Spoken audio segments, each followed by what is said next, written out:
A Tuesday morning in the city, the rain washed away the sharp edges of the skyline. Inside a quiet corner cafe, the scent of dark roast hung heavy. Eleanor Vance stood at the counter. The card machine blinked red for the third time. $12 stood between her and a simple cup of coffee. She checked her phone for the backup wallet, but the screen remained unresponsive. A rare moment of vulnerability for the newly appointed CEO. Behind her stood Arthur Sterling. His coat was damp from the rain, his eyes carrying the quiet weight of a man accustomed to long battles. Without a word of judgment, he reached past her shoulder. A crisp $20 bill was placed gently onto the scratched wooden counter. The cashier processed the transaction. Arthur nudged the returned coins and bills toward Eleanor, ensuring she had enough for a cab ride.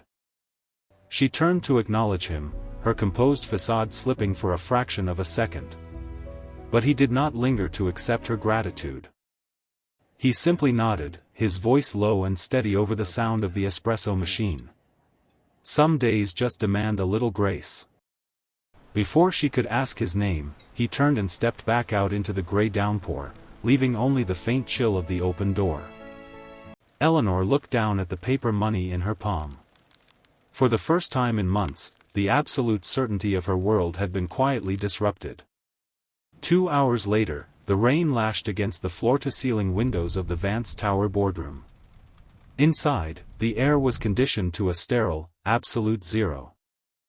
Arthur stood at the far end of a massive walnut table. The damp wool coat was gone, replaced by a dark, meticulously pressed suit that still couldn't hide his exhaustion.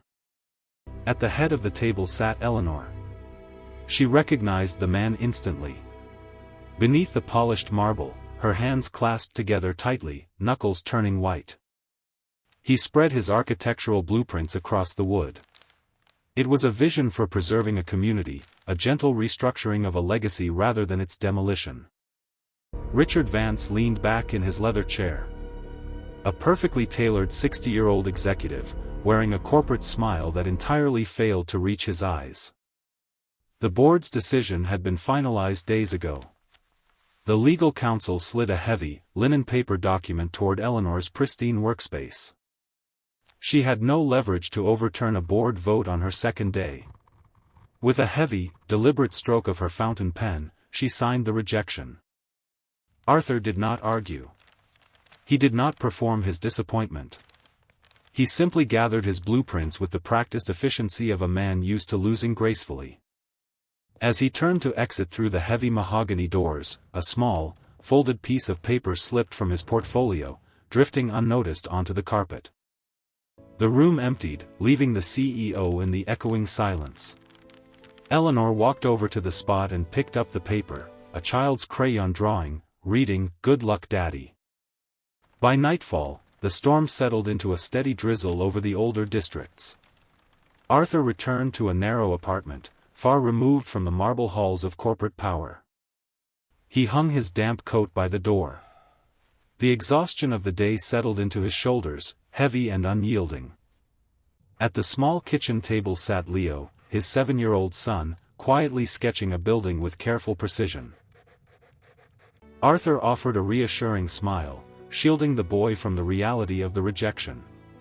Some burdens were meant to be carried alone. His gaze lingered on the empty side of the living room, a quiet testament to a long autumn where a vital presence had faded away. Across the city, in a penthouse suspended above the glittering skyline, Eleanor sat in absolute isolation. The luxury of her surroundings offered no comfort.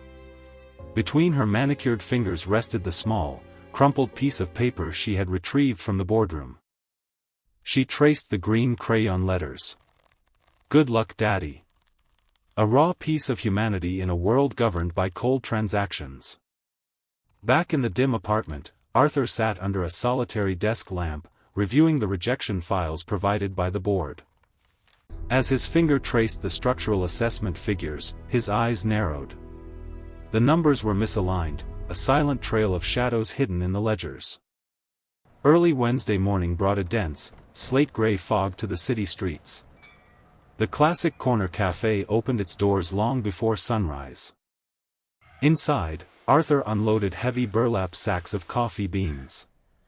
A brilliant legal mind, trading manual labor for the extra hours needed to keep his son's world intact. The brass bell above the door chimed. Eleanor stepped out of the morning mist. The pristine CEO armor was gone, replaced by a simple gray overcoat. She looked profoundly tired, yet undeniably resolute. Arthur wiped his hands on a rough towel, his expression unreadable as she approached the wooden counter. Without a word of preamble, she placed a clear plastic sleeve onto the scratched wood. Inside rested the green crayon drawing.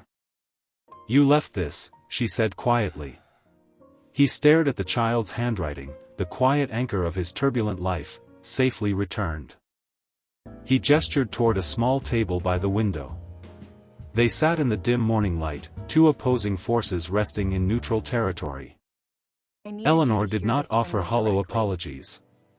She looked at the empty space between them and spoke a simple truth. "I rejected something I didn't actually read." Arthur studied her face. Beneath the icy exterior, he saw a woman navigating her own hidden shadows. He leaned forward, ready to show her the real ledgers. Arthur reached into his weathered leather briefcase. He pulled out a thick stack of corporate files, setting them on the small table between them. The documents were the original architectural assessments of the residential block. He slid them across the scratched wood toward Eleanor. His finger traced a specific column of figures. The structural integrity scores, he noted, his voice barely rising above the hum of the espresso machine. Eleanor leaned in, her sharp eyes scanning the rows. The numbers had been artificially lowered, painting a false picture of inevitable collapse. The implication was clear. It was a manufactured crisis, designed solely to justify demolishing homes for a highly profitable commercial rebuild.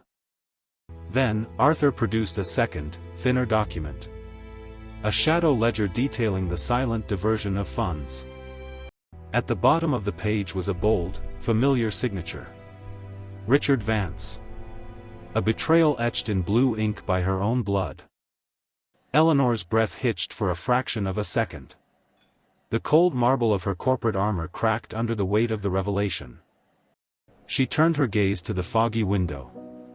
The gray mist outside mirrored the sudden lack of clarity in her family's legacy. Arthur did not press her for a reaction. He simply picked up his coffee cup, offering her the silent dignity to process the collapse of her certainties. The silence in the corner cafe stretched, thick and heavy. Eleanor carefully folded the documents, slipping them back into the clear plastic sleeve. She stood up. The vulnerability of the early morning vanished, replaced by the rigid posture of a woman preparing for a silent war. Arthur remained seated. He offered a single nod, a quiet acknowledgement of the burden he had just transferred into her hands. Stepping back out onto the street, the dense morning fog had begun to fracture. A pale, cold sunlight struggled to pierce the gray canopy. By 9 o'clock, Eleanor was back on the 40th floor of Vance Tower.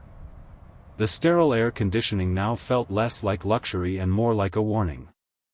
She walked past her uncle's corner office without a glance. Her heels clicked against the marble, a rhythmic, uncompromising march. Once inside her own office, she did not sit at the grand desk. Instead, she stood by the window, looking down at the city. Rachel, her executive assistant, entered quietly. A 40-year-old veteran of the corporate floor who knew how to navigate the unseen currents. Eleanor handed the plastic sleeve to Rachel without turning around. Her instructions were brief, precise, and entirely off the official record. Rachel glanced at the shadow ledger. Her expression tightened for a fraction of a second before she nodded, sealing a dangerous new alliance. Down the hall, Rachel sat at her workstation. Her fingers moved across the keyboard with silent, practiced efficiency, bypassing standard server protocols. Encrypted emails began to populate her screen.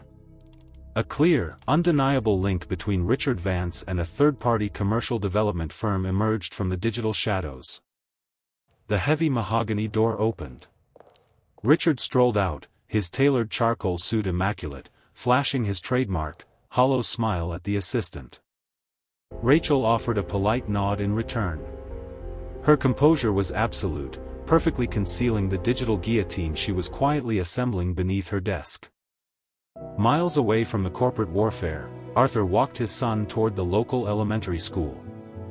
The morning sun was finally burning away the remaining fog. Leo held tightly to his father's hand, his small steps matching Arthur's measured pace. It was a brief refuge of pure, uncomplicated warmth. At the school gates, Arthur crouched down to adjust the boy's knit sweater. In Leo's innocent gaze, Arthur found the quiet strength to continue the fight. He watched as his son ran into the bustling courtyard. For a fleeting moment, the heavy exhaustion completely vanished from the architect's shoulders. The brief peace was interrupted by the sudden, sharp vibration of his phone. He pulled it from his coat pocket, shielding the screen from the glare. A single, encrypted text message glowed on the glass.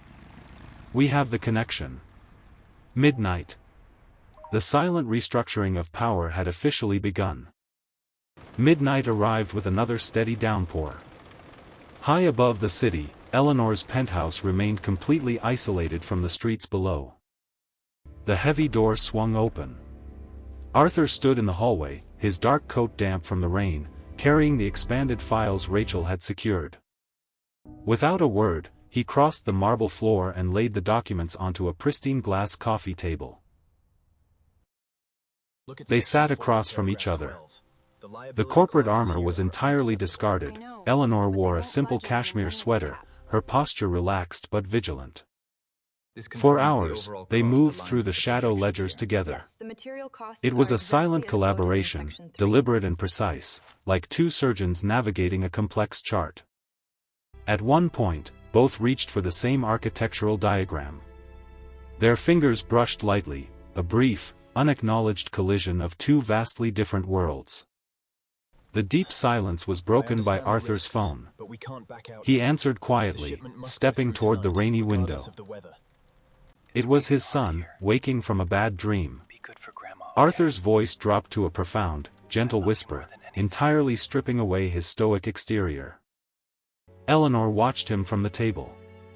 The ice in her gaze completely fractured, replaced by a quiet, unspoken respect for a man who anchored himself in love. He ended the call and returned to the table. The professional distance was quickly re-established, yet the atmosphere in the room had irreversibly shifted. By dawn on Monday, the rain had finally cleared. The city skyline emerged sharp and unforgiving against the pale morning light. In the quiet of her penthouse, Eleanor stood before a full-length mirror. She fastened the buttons of a pristine white suit, securing her corporate armor. She adjusted a minimalist watch on her wrist. The vulnerability of the weekend was locked away, only the cold authority of a CEO remained. Across town, the grand lobby of Vance Tower hummed with morning activity. Richard Vance strode through the marble hall, radiating the quiet arrogance of a victor. He exchanged hollow, confident smiles with the arriving board members, entirely certain that the morning's agenda would end with his ascension. On the 40th floor, the heavy mahogany doors of the boardroom were firmly closed. The air inside was tense, heavy with the anticipation of a coup. Eleanor entered precisely on the hour. The low murmur of the executives vanished the moment her heels clicked against the polished floor. Richard leaned forward, a predator ready to strike. He opened his folder to formally introduce the emergency motion for her immediate removal. But before a single word of the motion could be read, the heavy boardroom doors swung open a second time. Arthur Sterling stepped into the room. Dressed in a meticulous dark suit and carrying his weathered briefcase, he arrived not as a petitioner, but as an executioner. Arthur walked the length of the room. Richard Vance stood abruptly, the hollow smile entirely gone, demanding the immediate removal of the intruder. Eleanor did not rise. but the board is With unanimous absolute on this course composure, of action. she invoked a rarely We move used forward corporate as bylaw, planned. citing Arthur as an independent material witness. Reaching the long walnut table, Arthur unlatched his weathered briefcase. He withdrew 3 thickly bound documents, the untampered files. He slid the first copy directly across the polished wood to Richard. The older man's jaw tightened as he recognized the shadow ledger. Eleanor took the floor. She did not raise her voice, but her words possessed the cold, precise edge of a scalpel, dissecting the altered financials. She presented the original signature page next to the doctored version, highlighting the 11 strategic changes made to the structural assessment. Richard interrupted, his voice finally losing its practiced rhythm. He accused them of theft, a desperate attempt by a cornered predator. The board members did not look at him. They were staring down at the blue ink of his signature, realizing the full scope of the deception. Arthur spoke only once. "I didn't bring these for vindication," he said calmly. "I brought them for the families you intended to displace." The silence that followed was absolute. Richard Vance slowly sank back into his heavy leather chair, realizing his empire had just collapsed. By the end of the hour, Richard Vance was escorted out of the glass turnstiles. His long reign of manipulation had officially ended in disgrace. 2 weeks later, a forensic audit confirmed every allegation. Eleanor sat alone at her desk, holding a heavy fountain pen. With a smooth, decisive stroke, she signed the formal approval to restore the housing project. The original blueprints were salvaged. Later that afternoon, Arthur returned to the 40th floor. This time, he was not pitching a dream, he was reading a contract. Eleanor offered him the position of principal architect. The terms were impeccable: full design authority and a salary that guaranteed security. Arthur picked up the silver pen. He turned it slowly between his fingers, staring at the life-changing document. Then, quietly, he set the pen down. He expressed his deep gratitude, but explained his terms had not changed. "I left my firm to be home for my son at 4 o'clock every day," he said. "I'm not ready to leave that behind." Eleanor nodded. She did not push, nor did she perform disappointment. She had expected nothing less from him. Instead, looking down at her desk, she quietly requested that his son be the one to turn the first shovel of dirt at the groundbreaking. October arrived with crisp air and red maple leaves. The groundbreaking for the housing project drew a modest, hopeful crowd. Arthur stood in his familiar dark wool coat, watching the community he fought for gather on the empty dirt lot. Beside him, 7-year-old Leo wore a bright red parka, tightly gripping a small ceremonial shovel. Eleanor stepped to the front. She carried no notes, speaking briefly but with profound sincerity to the gathered crowd. She gestured to Leo. With intense concentration, the boy pushed the small shovel into the cold earth. The crowd applauded. Arthur crouched down, pulling his son into a proud, warm embrace. As the crowd thinned, Eleanor walked over to them, holding a small white bakery box. She knelt to Leo's eye level and opened it. Inside was a single chocolate cupcake with one unlit white candle. "Make a wish," she told the boy. But as she said it, she closed her own eyes for a fraction of a second. When she opened them, her gaze met Arthur's. The unspoken weight of their shared journey hung in the crisp autumn air. By December, heavy snow blanketed the city. Against the pale winter sky, the steel and wooden bones of the new housing project finally rose. Arthur spent his mornings on the active site. Clad in a heavy canvas coat and a hard hat, he reviewed blueprints spread across the frozen hood of his truck. The biting cold did little to slow the progress. The workers moved with purpose, laying the literal foundation of a renewed community. A sleek black sedan pulled up to the muddy curb. Eleanor stepped out into the falling snow, carrying 2 steaming cups of coffee. She navigated the icy terrain with ease. The crew knew her well by now. The distant CEO had become a familiar, respected presence. Approaching the truck, she handed a cup to Arthur. The brief brush of their gloved fingers was entirely intentional. They stood shoulder to shoulder, leaning against the frost-covered metal, their breath pluming in the freezing air as they watched the cranes overhead. She asked about the framing for the east-facing windows. Arthur pointed out the angles, explaining how the morning light would flood the recovery rooms. Eleanor listened, perfectly still. Her cold blue eyes were no longer focused on the architecture, but quietly resting on the architect himself. Arthur turned, catching her gaze. Amidst the roar of diesel engines and hammering steel, the falling snow seemed to isolate them in absolute, profound quiet. April brought gentle rain and blooming trees. The exterior of the housing project was complete, standing tall against the changing skyline. Arthur and Eleanor walked together through the unfinished corridors. Nicely, isn't it? The smell of fresh drywall and sawdust hung in the air. They entered a corner unit. Golden morning sunlight poured through the massive, east-facing window, illuminating the dust motes. Arthur stood in the light. This was his vision realized, a sanctuary designed to catch the first rays of hope every morning. Eleanor touched the pristine windowsill. For the first time, the abstract numbers in her ledgers possessed a physical, breathing reality. In the quiet warmth of the room, she gently asked about the inspiration behind the project. Arthur spoke of the long autumn he endured, of the empty side of his living room, and the promise he made to continue building for those who could not. Eleanor listened without interrupting.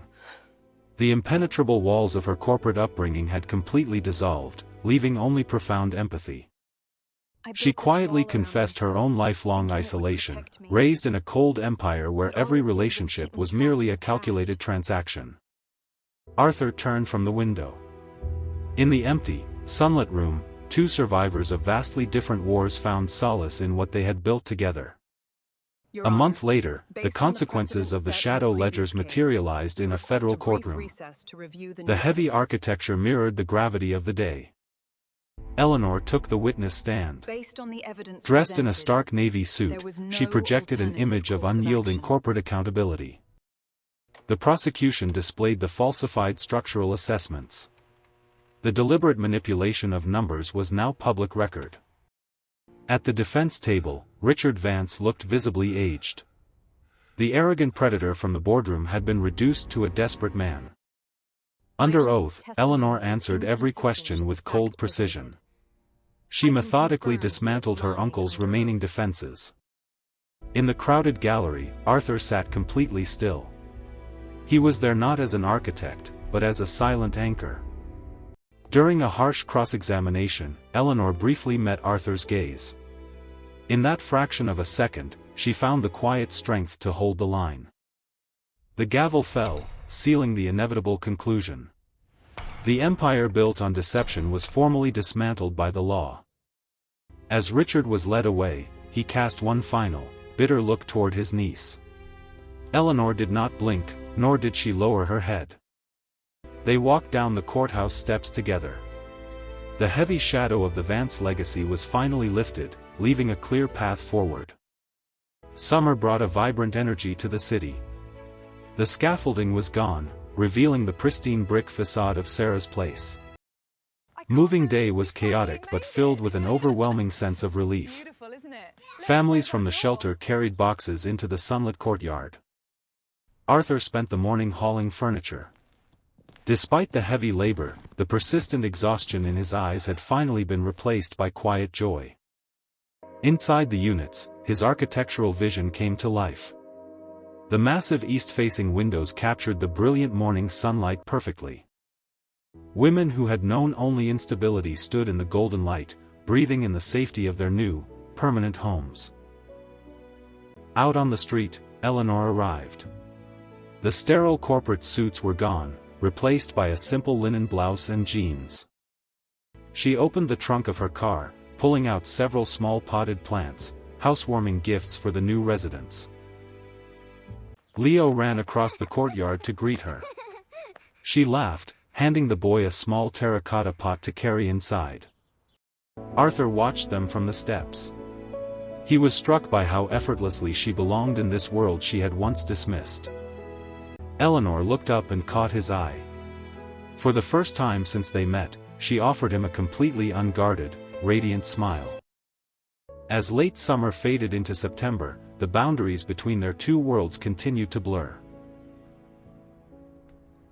The narrow apartment above the hardware store no longer felt defined by its limitations.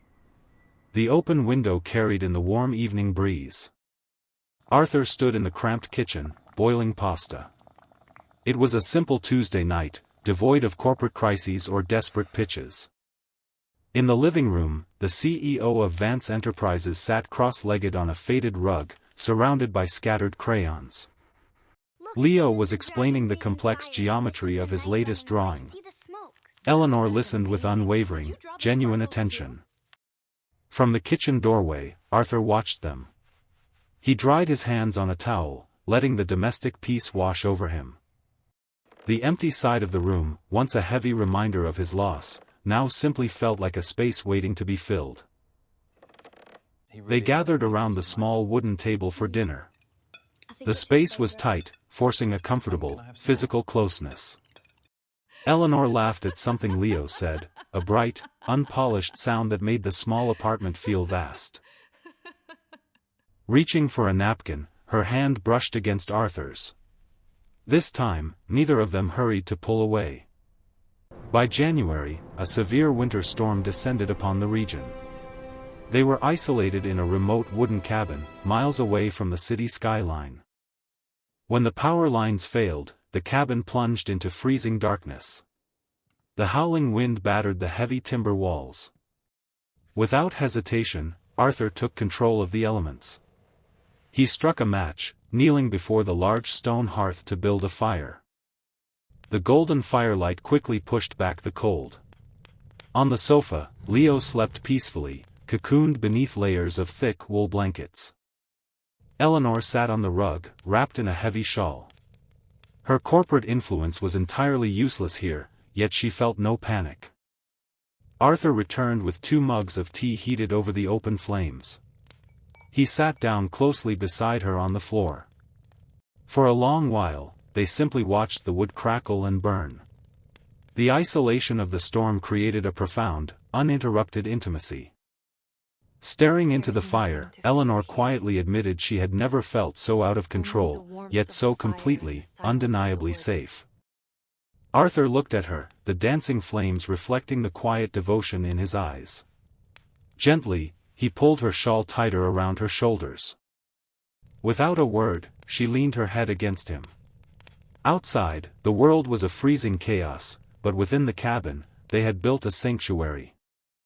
By April, the success of Sarah's place had commanded national attention.